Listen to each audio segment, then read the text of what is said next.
Hi, my name's Melinda. Welcome back. Today we're going to talk about hard and soft edges and light and dark and how those can guide your viewer to the focal point in your art pieces.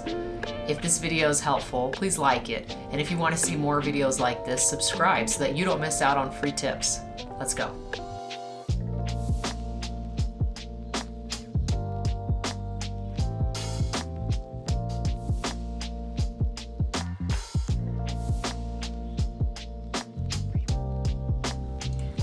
The first thing that you want to do when you go to draw is you want to plan your composition and where the apple is going to fit on the page. So what I like to do is actually just use my fingers and get a rough idea in my mind where I want to put it. Once I have an idea where I want to put it, I'm going to go ahead and use this fine charcoal. I'm going to get this mapped out on the page.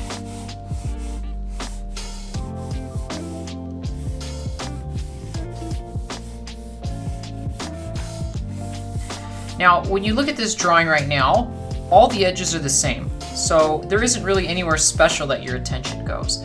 And what we want to do is we want to use hard and soft edges and dark and light to make your eye go to where you want people's eyes to go when they look at your piece.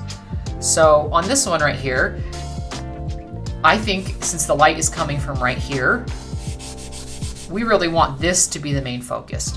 And in order to do that, I'm going to go ahead and fill in the background. And right behind there is where it's going to be the most contrast in this photo.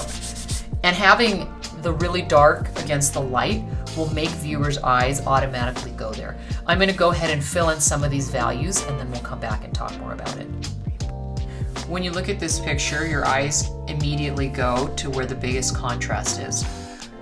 And that's right here. You have the very dark and the very light right against each other, and it demands attention when you look at it. The other thing that also helps draw your eye into that part of the drawing is the edges.